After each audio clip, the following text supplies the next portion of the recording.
గమ్యానికి మించిన వేగంతో దూసుకెళ్తూ నిత్యం పలు ప్రమాదాలకు కారణం కావటమే కాదు, తమ కోసం ఇళ్ల వద్ద ఎదురు చూస్తున్న వారికి తీరని శోకాన్ని మిగులుస్తూ ప్రాణాలు పోగొట్టుకునే వారెందరో. కాస్త నెమ్మదిగా వెళితే పోయేదేమీ లేదు, కానీ అలాంటిదేమీ పట్టకుండా వాయు వేగంతో తమ వాహనాలని దూసుకెళ్లేలా చేసే తీరు అంతకంతకు పెరుగుతుంది. దీనికి తోడు అందుబాటులోకి వచ్చిన అత్యాధునిక వాహనాలు సైతం అతివేగానికి కారణమవుతున్నాయి. చేతిలో హై స్పీడ్ వాహనాలు తాము ప్రయాణిస్తున్న రోడ్డు సామర్థ్యాన్ని మీద అవగాహన లేకుండా పోతున్న వారి కారణం కూడా అవుతుంది. రోడ్డు ప్రమాదాలలో 100% పైనే అతివేగం, నిర్లక్ష్యంగా డ్రైవింగ్ చేయడం లాంటివే ఎక్కువగా కనిపిస్తూ ఉంటాయి. ఈ నేపథ్యంలో ప్రమాదాలను తగ్గించుకోవడం కోసం తెలంగాణలో రేవంత్ సర్కార్ వినూత్నంగా ఆలోచిస్తుంది. తెలంగాణ వ్యాప్తంగా రోడ్డు ప్రమాదాలు జరిగే ప్రాంతాలలో నుజ్జు అయిన వాహనాలు, దారుణంగా దెబ్బతిన్న వాహనాల్ని విగ్రహాలుగా ఏర్పాటు చేయటమే కాదు, సదరు ప్రమాదంలో ప్రాణాలను కోల్పోయిన బాధితుల ఫోటోలను సైతం ఏర్పాటు చేయాలన్న ఆలోచనలో ఉన్నట్లుగా మంత్రి పొన్నం ప్రభాకర్ వెల్లడించారు.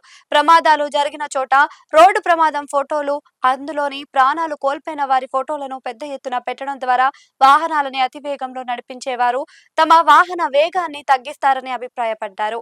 తాము వెళ్లాల్సిన చోటుకు క్షేమంగా వెళ్లే వీలుందని, దీంతో రోడ్డు ప్రమాదాలు వీలైనంత తగ్గే వీలుందని అభిప్రాయాన్ని వ్యక్తం చేశారు. తెలంగాణ రాష్ట్ర వ్యాప్తంగా ఏటా సగటు 7,000 నుంచి 7,500 మంది వరకు రోడ్డు ప్రమాదాల్లో మరణిస్తూ ఉన్నారు. పోలీస్ శాఖ అధికారులు సమాచారం ప్రకారం రాష్ట్రంలో ఏటా హత్యల వల్ల జరిగే మరణాల కంటే రోడ్డు ప్రమాదాల కారణంగా ప్రాణాలు కోల్పోతున్న వారి సంఖ్య అత్యధికంగా ఉండడం గమనార్హం. ఇటీవల అధికారిక గణాంకాల ప్రకారం 2024లో 7,221 మంది ప్రాణాలు కోల్పోతే 2025లో సుమారు 6,000 నుంచి 7,000 వరకు మరణాలు నమోదయ్యాయి.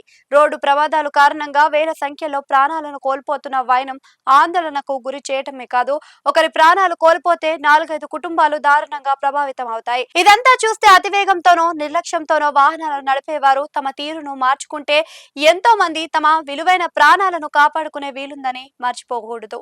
అయితే ఈ ఏడాది చేపట్టిన చర్యల కారణంగా రోడ్డు ప్రమాదాల కారణంగా చోటు చేసుకునే మరణాల సంఖ్య దాదాపు 15% తగ్గుదల నమోదైనట్లుగా నివేదికలు వెల్లడించనున్నాయి.